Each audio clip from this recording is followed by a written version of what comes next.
रूस ने एक बड़ा दावा किया है कि उसने कैंसर वैक्सीन बना ली है और अगले साल की शुरुआत तक कैंसर रोगियों के लिए यह टीका भी जो है वो उपलब्ध होगा मुफ्त में। इस पर हमारे साथ बात करने के लिए मौजूद हैं गंगाराम अस्पताल के ऑन्कोलॉजिस्ट आदित्य सरीन जी। सर, सबसे पहले तो हम जानना चाहेंगे कि इस दावे में कितनी सच्चाई है, ये अगर आप हमें बता दें। देखिए, अगर हम ये देखते हैं कि इस टाइम पे वर्ल्ड में कितने कैंसर पेशेंट्स हैं, तो लगभग 2 करोड़ से ज़्यादा की संख्या है। उसके अंदर से भारत के अंदर इस टाइम पे लगभग 20 लाख और उससे ज़्यादा पेशेंट्स हैं जो कैंसर जैसी समस्या से पीड़ित हैं। अब इस दौरान जब हमारे को कोई भी इनोवेशन मिलती है तो हम ऑब्वियसली उसको सपोर्ट करते हैं, हम सराहनीय शब्दों के अंदर उसकी एक्सेप्ट भी करते हैं। लेकिन जो ये अभी दावा किया जा रहा है कि जो रशिया की वैक्सीन आ रही है, देखिए अभी तक उसका कोई डाटा रिलीज नहीं करा है वहां से। उसके अंदर जो भी प्री क्लिनिकल स्टेजेस थी उसके अंदर दावा किया गया है कि उस वैक्सीन ने जो वो सेल्स हैं, कैंसर सेल्स हैं, उस पर अच्छा काम किया है और उसको और आगे फैलने से रोकने वाली क्षमता प्रूव करी है। अगले साल जैसा आप कह रहे हैं कि वो लॉन्च करेंगे, तब जब वो पेशेंट उसको एक्सेप्ट करना शुरू करेंगे और जब वहां से डाटा जनरेट होएगा, तब कम्युनिटी या ऑन्कोलॉजिस्ट भी आपको फुल सपोर्ट करेंगे कि ये वैक्सीन जरूरी है। लेकिन जब तक वो डाटा आपके पास रिलीज नहीं होता है, आप बहुत ज्यादा अभी उससे उम्मीद ना लगाइए, क्योंकि जब तक वो डाटा नहीं आएगा कि ये वैक्सीन सच में काम कर रही है इंसानों के अंदर, तब तक हमारे को थोड़ा सोच समझ के डिसीजन लेना होगा। जैसा कि प्री क्लिनिकल ट्रायल्स का आपने जिक्र किया, तो रशियन स्वास्थ्य मंत्रालय की तरफ से ये दावा भी किया गया था कि जो प्री क्लिनिकल ट्रायल्स के जो डेटा हैं उसमें ये देखा जा रहा है कि जो ट्यूमर डेवलपमेंट, कैंसर रोगियों में जो ट्यूमर डेवलपमेंट होता है, इसके अलावा जो मेटास्टेसिस होती हैं उनको जो है वो सरपास कर देती है ये जो कैंसर की वैक्सीन है या टीका है। देखिए, जब भी हम वैक्सीन की बात करते हैं तो सोच ये होती है कि ये कैंसर बनने ही ना दे। अगर वो कैंसर बनेगा ही नहीं तो फिर आपको कैंसर की कोई शिकायत ही नहीं होगी। जैसे हम सर्वाइकल कैंसर में वैक्सीन यूज करते हैं, एचपीवी के अगेंस्ट हम यूज कर रहे हैं, हेपेटाइटिस बी की वैक्सीन हम यूज कर रहे हैं, जहां पे लिवर कैंसर जैसी प्रॉब्लम से भी हम बच रहे हैं। एकदम से ये दावा करना कि ये वाले कैंसर्स के अंदर आपकी ग्रोथ की रिटार्डेशन हो जाएगी या फिर ये फैलेगा नहीं, मैं अभी भी कहूंगा कि भी उस चीज को ऑब्जेक्टिफाई करने में अभी थोड़ा टाइम लगेगा। वी वेलकम कि अगर कोई ऐसी कैंसर वैक्सीन है, इवन हम लोग चाहते हैं, क्योंकि कैंसर जैसी लड़ाई एक जबरदस्त लड़ाई होती है कि जहां पे पेशेंट, फैमिली, डॉक्टर, परिवार वाले और रेस्ट ऑफ द फैमिली, वो सारी इंपैक्ट आती है, फाइनेंशियल बर्डन भी आता है। तो जब आपको एक सूरज की किरण की तरह अगर कोई आपको ये दिखाए कि वैक्सीन आ रही है, तो हम लोग भी उतने ही एक्साइटेड होते हैं। लेकिन हमारे को जो चीज चाहिए होती है वो चाहिए होती है डाटा, जो कि डाटा अभी इंसानों के अंदर अभी लिमिटेड है और जो अभी तक हमारे हाथ में नहीं आया। और साथ ही ये भी दावा किया गया है कि ये जो टीका होगा, ये जो वैक्सीन होगी, ये सिर्फ कैंसर रोगियों पर ही काम करेगी। यानी जिनके शरीर में कैंसर जो डेवलप हो गया है, अगर उनको ये वैक्सीन दी जाएगी तो उस कैंसर का ट्यूमर डेवलपमेंट जो है वो नहीं होगा और मेटास्टेसिस जो है वो उसको सरपास करेगी। जो ये वैक्सीन है, ये एक mRNA वैक्सीन है। तो mRNAs जो होते हैं वो आगे जाके प्रोटीन्स कन्वर्ट करते हैं। अभी तक की जो इंफॉर्मेशन अवेलेबल हुई है उसके अंदर दावा यही किया गया है कि जिन पेशेंट्स का कैंसर का इलाज चल रहा है और वो खत्म हो चुका है, फॉर एग्जांपल आपका अर्ली स्टेज था, वो कंप्लीट हो गया है, उसका ट्रीटमेंट हो गया, अब उनके लिए भी उन्होंने बोला है। जबकि हम लोग तो चाहते हैं कि कैंसर पहली स्टेज में बने ही ना। बेस्ट केस सिनेरियो इज कि कैंसर बने ना, तो आपको स्टेज 1, 2, 3, 4 की तो कोई बारे में सोचने की जरूरत नहीं है। लेकिन वहां से जो दावे दिए जा रहे हैं कि जब आपका एक स्टेज का ट्रीटमेंट कंप्लीट हो जाए उसके बाद भी आप वो वैक्सीन यूज कर सकते हो, तो ये एक बहुत बड़ा दावा किया गया है।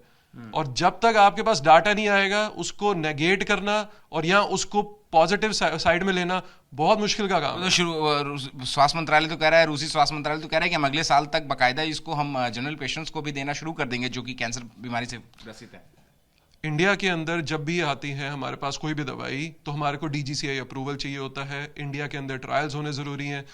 जब तक ऐसी चीज नहीं होगी, आपने कोविड में देखा ही है कि जब भी कोविड की भी कोई भी वैक्सीन बनाई है, जिस भी कंपनी ने बनाई है, उसका पहले इंडियंस के अंदर दावा पुख्ता किया गया है, तभी वो दवाई की गई है।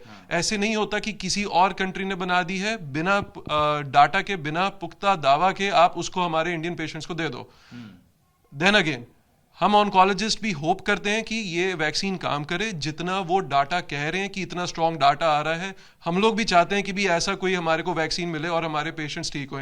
लेकिन जब तक वो चीज़ रियलिटी में नहीं आती, उस पर विश्वास करने में अभी समय लगेगा। आपने जितना बड़ा दावा है रूसी स्वास्थ्य मंत्रालय की ओर से, आपने भी इसके बारे में पढ़ा होगा या रिसर्च करी होगी। अभी तक की जितना आपने इसके बारे में जानकारी इकट्ठा की है, उस हिसाब से आप कितने ऑप्टिमिस्टिक हैं इस रिसर्च को लेकर के या इस दावे को लेकर के? अभी तक इसकी कोई भी ऑफिशियल डाटा पब्लिसाइज नहीं हुआ है। जितना भी आ रही हैं वो स्टेटमेंट्स आ रही हैं डिफरेंट प्लेटफॉर्म्स पे, there are just statements, but to see the data and analyse करना डाटा, वो अभी तक नहीं हुआ है। तो अनफॉर्चुनेटली हमारे तक वो डाटा अभी तक अवेलेबल नहीं हुआ है, और जैसे ही होएगा तो आपको तो सबसे पहले बताया जाएगा। देखिए, ऑप्टिमिस्टिक एक सूरज की किरण या रोशनी एक जरूर है। बिल्कुल, जब भी कोई भी ऐसा कोई दावा कर रहा है और इतनी बड़ी कंट्री दावा कर रही है, वी आर नॉट सेइंग कि वो गलत कर रही है। हम इनफैक्ट ये कह रहे हैं कि आपका दावा सही हो। ये पॉसिबल है ना, कैंसर की वैक्सीन या कैंसर का टीका पॉसिबल है ना? आज से 20 साल पहले हमारे हाथ में मोबाइल फोन भी नहीं होते थे। आज किसी के हाथ में बिना मोबाइल फोन के आपको हाथ नहीं दिखते। तो टेक्नोलॉजी एडवांस हो रही है, इलाज बेहतर हो रहे हैं। अगर उसी पद्धति पे चलते हुए ये एक ऐसा इलाज बन गया है तो yes, it's a good advancement. लेकिन अगर ये नहीं बना है तो ये होप और हाइप के बीच में जो डिमार्केशन है, वो हम लोगों को और आपको करनी पड़ेगी बैठ के। So yes, we are hopeful till the time we see results in our patients. जैसे ही हमारे पेशेंट्स में आएगा तो हम भी उसको प्रिस्क्राइब करेंगे। लेकिन जब तक हमारे पास डाटा ही नहीं है, उसको एकदम से ये कह देना कि जी आप इसको सही तरीके से आप इस्तेमाल करिए या आप रशिया जाके उसको लगवाइए, that is a wrong statement. तो अभी तक हमारे पास डाटा नहीं है, वी नीड टू वेट। हो सकता है 1-2 साल में आ जाए। जैसे ही डाटा क्रिएट होंगे तो हम खुद उस चीज को सपोर्ट करेंगे। आप देखिए ना, कोविड वैक्सीन को हमने सपोर्ट किया, वरना तो हम कोविड वैक्सीन को भी कहते कि नहीं, जब तक आप इसको प्री फेज के अंदर ही आप क्यों नहीं लगा देते? बिकॉज जो प्री फेज वाली स्टडीज होती हैं वो ह्यूमन बींग्स पे ना होके वो एनिमल मॉडल्स पे होती हैं, या फिर वो पीट्री डिश मॉडल्स पे होती हैं। ह्यूमन ट्रायल्स बहुत जरूरी हैं। और एक कंट्री के लिए ये दावा करना कि भी कैंसर उनकी वैक्सीन से काम कर रहा है, खत्म नष्ट हो रहा है, तो पहले हमारे पेशेंट्स में भी तो यूज होएगा ना, वो हमारे इंडियंस में भी तो यूज होएगा। ये किसने कह दिया कि जी उनकी वैक्सीन हमारे पे काम करेगी? सो उसका एक साइंटिफिक प्रूफ हमारे को चाहिए। जब तक वो नहीं आता, डेफिनेटली एज अ ऑन्कोलॉजिस्ट अगर कोई ऐसी न्यूज मेरे को देता है तो वी फील वेरी प्राउड कि भाई चलो हमारे पास कुछ तो वेपन आया।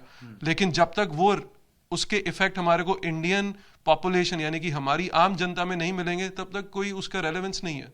बिल्कुल, शुक्रिया बात करने के लिए। तो देखिए, जैसा कि डॉक्टर साहब बता रहे हैं कि हर साल करोड़ों लोग जो है वो इस बीमारी से ग्रसित होते हैं, और कहीं ना कहीं रूस ने जैसा दावा किया है उससे एक उम्मीद की किरण जो है वो जरूर जगी है।